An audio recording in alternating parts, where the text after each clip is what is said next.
স্বাগতম জানাচ্ছি সর্বশেষ আপডেট বাংলা সংবাদে। শুরুতেই সংবাদ শিরোনাম। শুরুতেই জানিয়ে দেব, তারেকের আমলেই সব মামলা থেকে খালাস পাচ্ছেন হাসিনা ও আব্দুল কাদের। ঈদের পরেই তারেকের গদি বদলায়, ক্ষমতা পাবে হাসিনা। বেরিয়ে এলো চাঞ্চল্যকর তথ্য। বিস্তারিত থাকছে প্রতিবেদনে। এদিকে সম্প্রতি বাংলাদেশের বিভিন্ন গণমাধ্যমে সেনাপ্রধানকে নিয়ে একটি চাঞ্চল্যকর খবর ছড়িয়েছে। সেনাপ্রধান ওয়াকার ভারতে আওয়ামী লীগের জন্য কি সুখবর? ফাঁস হল গোপন তথ্য। বিস্তারিত থাকছে প্রতিবেদনে। আরও জানিয়ে দেব, ভাঙায় ঈদের নামাজ শেষে ফের দুপক্ষের সংঘর্ষ, বাড়ি ভাঙচুর, লুটপাট। বিস্তারিত থাকছে প্রতিবেদনে। এদিকে তাহিরপুরে জাদুকাটা নদীতে নৌকা ডুবে শিশুসহ ৩ জনের মৃত্যু। বিস্তারিত থাকছে প্রতিবেদনে। আরও জানিয়ে দেব, ঈদের জামাত শেষে হবিগঞ্জে দুই পক্ষের সংঘর্ষে আহত ৩০। বিস্তারিত থাকছে প্রতিবেদনে। এদিকে জ্বালানিতে বড় স্বস্তি, বাজারে আসছে ১৭ কোটি ব্যারেল ইরানি তেল। বিস্তারিত থাকছে প্রতিবেদনে। এবং সর্বশেষ জানিয়ে দেব, ইরানের এক হামলায় পাল্টে গেল যুদ্ধের হিসাব নিকাশ, আল জাজিরার বিশ্লেষণ। বিস্তারিত থাকছে প্রতিবেদনে। এতক্ষণ শুনছিলেন সংবাদ শিরোনাম, এবারে বিস্তারিত। রাজনীতিতে নতুন করে ঝড় উঠেছে। বিশ্বস্ত সূত্র থেকে পাওয়া চাঞ্চল্যকর তথ্য অনুযায়ী বর্তমান অন্তর্বর্তীকালীন বা তারেক রহমানের প্রভাবিত আমলে শেখ হাসিনা ও তার ঘনিষ্ঠ সহযোগী ওবায়দুল কাদের সহ আওয়ামী লীগের শীর্ষ নেতারা একের পর এক মামলা থেকে খালাস পাচ্ছেন। এমনকি ঈদের পরপরই বড় ধরনের রাজনৈতিক সমঝোতার মাধ্যমে তারেকের গদি বদলে আবার ক্ষমতায় ফিরে আসার সম্ভাবনা দেখা দিয়েছে হাসিনার। সূত্র বলছে, গত কয়েক মাসে বিভিন্ন আদালতে হাসিনার বিরুদ্ধে দায়ের করা মামলাগুলোতে অদ্ভুত নীরবতা বা দ্রুত নিষ্পত্তির ঘটনা ঘটছে। কয়েকটি গুরুত্বপূর্ণ মামলায় রাষ্ট্রপক্ষের দুর্বলতা বা সাক্ষ্যের অভাব দেখিয়ে খালাসের রায় আসছে। এর পেছনে কি কোনো গোপন আতাত? রাজনৈতিক মহলে গুঞ্জন উঠেছে যে তারেক রহমানের নেতৃত্বাধীন সরকার বা প্রভাবশালী মহল থেকে ইঙ্গিত দেওয়া হচ্ছে পুরনো শত্রুতা ভুলে নতুন সমীকরণ গড়ার। একাধিক নির্ভরযোগ্য সূত্র জানিয়েছে, ঈদুল ফিতরের পরপরই, যা ২০২৬-এর এপ্রিল মাসে পড়তে পারে, বড় ধরনের রাজনৈতিক ডিল হতে পারে। এতে হাসিনা দেশে ফিরে আওয়ামী লীগকে পুনর্গঠন করে ক্ষমতার অংশীদার হবেন। তারেকের বর্তমান অবস্থান নাকি অস্থায়ী। ভারতের চাপ, আন্তর্জাতিক মহলের ইঙ্গিত এবং দেশীয় রাজনৈতিক চাপে গদি বদল অনিবার্য হয়ে উঠেছে। কেউ কেউ বলছেন এটি একটি পাওয়ার শেয়ারিং ফর্মুলা, যেখানে তারেক লন্ডন থেকে নিয়ন্ত্রণ করবেন আর হাসিনা ঢাকায় সরাসরি ক্ষমতা চালাবেন। ওবায়দুল কাদেরের নামও এই তালিকায় উঠে এসেছে। তার বিরুদ্ধে দুর্নীতি, রাষ্ট্রদ্রোহ সহ একাধিক মামলা দ্রুত নিষ্পত্তির পথে। সূত্রের দাবি, এসব খালাসের পেছনে বিএনপি আওয়ামী লীগের মধ্যে গোপন আলোচনা চলছে। ঈদের ছুটির পর এই চমক সামনে আসতে পারে। রাজনৈতিক বিশ্লেষকরা বলছেন, ৫ই আগস্ট ২০২৪-এর পর থেকে তারেকের প্রভাব বাড়লেও স্থিতিশীলতার জন্য পুরনো শক্তির সঙ্গে সমঝোতা দরকার। হাসিনার ফিরে আসা মানে আওয়ামী লীগের পুনরুজ্জীবন এবং নতুন নির্বাচনের সম্ভাবনা। কিন্তু এতে বিএনপির তৃণমূল কর্মীদের মধ্যে ক্ষোভ বাড়তে পারে। শুক্রবার ২০ মার্চ আদালতের সাধারণ নিবন্ধন কর্মকর্তা জিআরও আবদিল নূর বিষয়টি নিশ্চিত করে বলেন, বিচারক আদেশে বলেছেন, মামলার এজাহার, চার্জশিট এবং ভুক্তভোগীদের জবানবন্দি থেকে জানা গেছে এটি হত্যা মামলা হলেও ভুক্তভোগী জীবিত রয়েছে। তিনি শুধু জখম প্রাপ্ত হয়েছেন, যা স্বয়ং নিজেই আদালতে স্বীকার করেছে। এ অবস্থায় কেরানীগঞ্জ মডেল থানায় দায়ের করা মামলাটির চূড়ান্ত প্রতিবেদন গ্রহণ করে সব আসামিকে অব্যাহতি দেওয়া হল। আদালতের আদেশে বলা হয়, মামলার এজাহার, চার্জশিট এবং ভুক্তভোগীদের জবানবন্দি থেকে জানা গেছে এটি হত্যা মামলা হলেও ভুক্তভোগী জীবিত রয়েছে। তিনি শুধু জখম প্রাপ্ত হয়েছেন, যা স্বয়ং নিজেই আদালতে স্বীকার করেছে। এ অবস্থায় কেরানীগঞ্জ মডেল থানায় দায়ের করা মামলাটির চূড়ান্ত প্রতিবেদন গ্রহণ করে সব আসামিকে অব্যাহতি দেওয়া হল। News presents. এদিকে সম্প্রতি বাংলাদেশের বিভিন্ন গণমাধ্যমে সেনাপ্রধানকে নিয়ে একটি চাঞ্চল্যকর খবর ছড়িয়েছে। সেনাপ্রধান ওয়াকার ভারতে আওয়ামী লীগের জন্য কি সুখবর? ফাঁস হল গোপন তথ্য। বাংলাদেশের রাজনৈতিক অঙ্গনে আবারও উত্তেজনা ছড়িয়ে পড়েছে। সাম্প্রতিক দিনগুলোতে বিভিন্ন গণমাধ্যম ও সোশ্যাল মিডিয়ায় বাংলাদেশ সেনাবাহিনীর প্রধান জেনারেল ওয়াকার উজ্জামানকে নিয়ে একটি চাঞ্চল্যকর গুজব ছড়াচ্ছে। ভারতে তার সফর বা যোগাযোগ আওয়ামী লীগের জন্য সুখবর নিয়ে এসেছে। কেউ কেউ দাবি করছেন, গোপন তথ্য ফাঁস হয়েছে যে সেনাপ্রধানের ভারত সংযোগের মাধ্যমে শেখ হাসিনা বা আওয়ামী লীগের পুনরুত্থানের পথ সুগম হচ্ছে। এই গুজবের মূল উৎস কয়েকটি ইউটিউব ভিডিও ও ফেসবুক পোস্ট, যেখানে বলা হচ্ছে সেনাপ্রধান ওয়াকার ভারতে গিয়ে আওয়ামী লীগের নেতাদের সঙ্গে সম্পর্কিত কোনো গোপন আলোচনা করেছেন।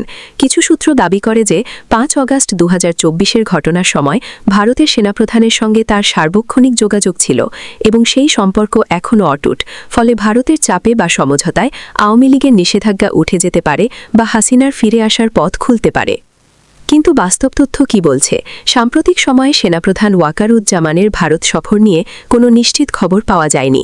গত বছরের অক্টোবরে একটি আন্তর্জাতিক সম্মেলনে তার যাওয়ার গুজব ছড়িয়েছিল, কিন্তু তা বাতিল হয়েছে বলে জানা গেছে। ভারতের সেনাপ্রধানের সঙ্গে তার যোগাযোগের কথা 5 অগাস্টের প্রেক্ষাপটে উঠে এসেছে, যখন শেখ হাসিনাকে ভারতে যাওয়ার সুযোগ দেওয়া হয়েছিল।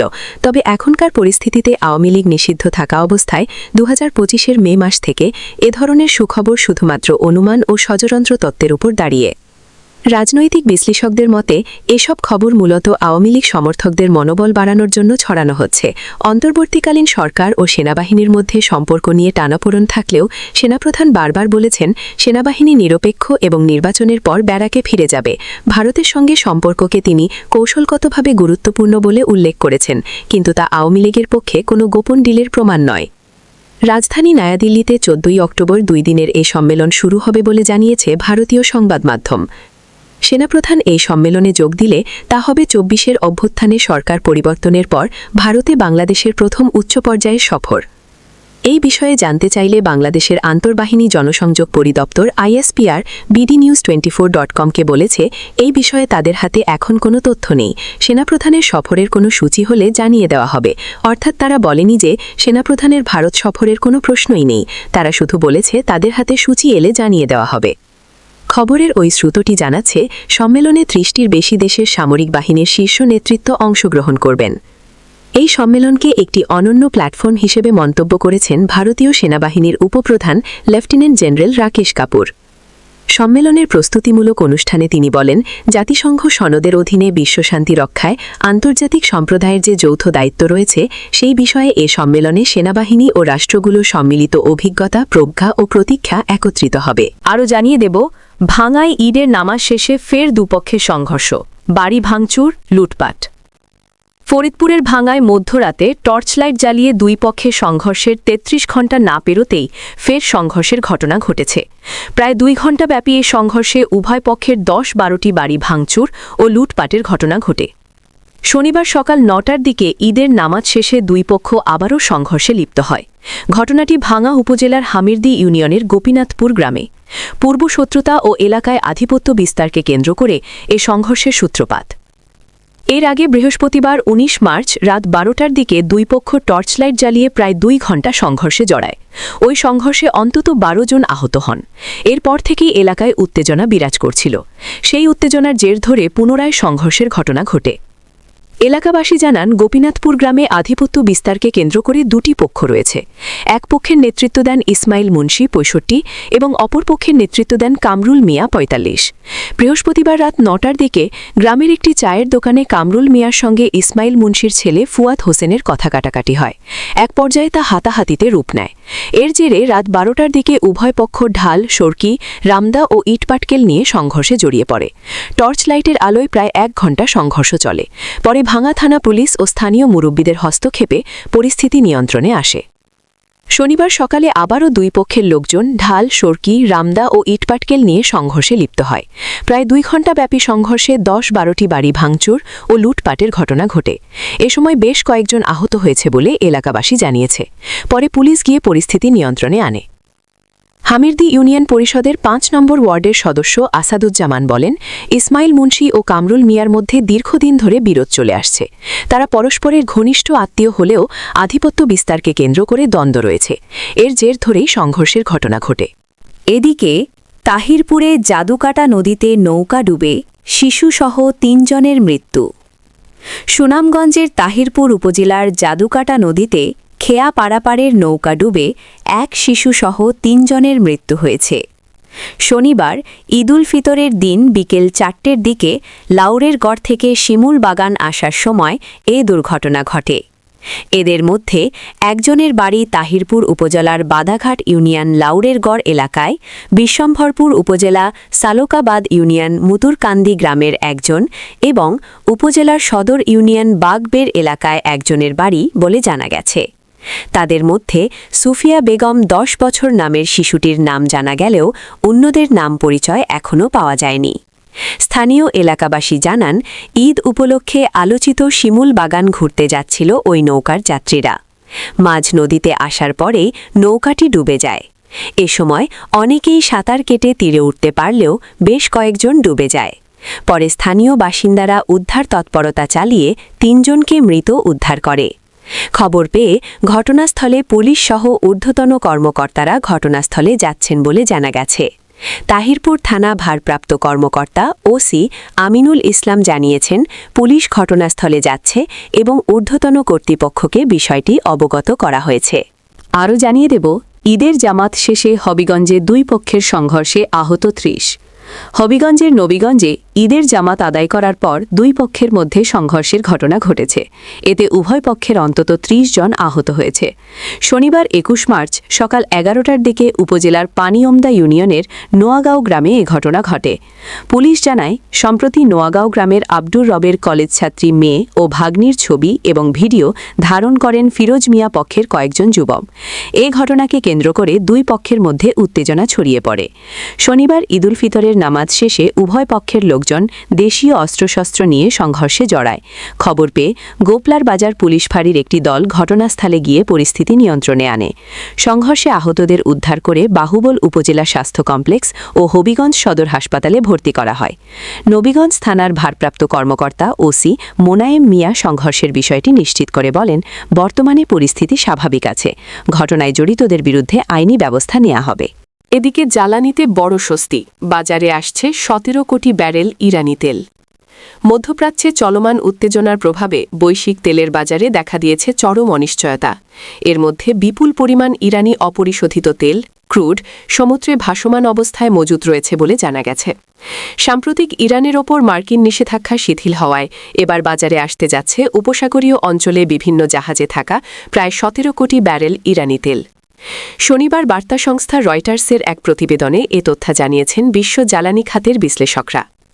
তথ্য বিশ্লেষণ প্রতিষ্ঠান কেপলারের সিনিয়র ম্যানেজার ইমানুয়েল বেলোস্ট্রিনো বলেন, বর্তমানে উপসাগরীয় অঞ্চল থেকে চীনের জলসীমা পর্যন্ত বিভিন্ন জাহাজে প্রায় 17 কোটি 170 মিলিয়ন ব্যারেল ইরানি তেল মজুদ রয়েছে।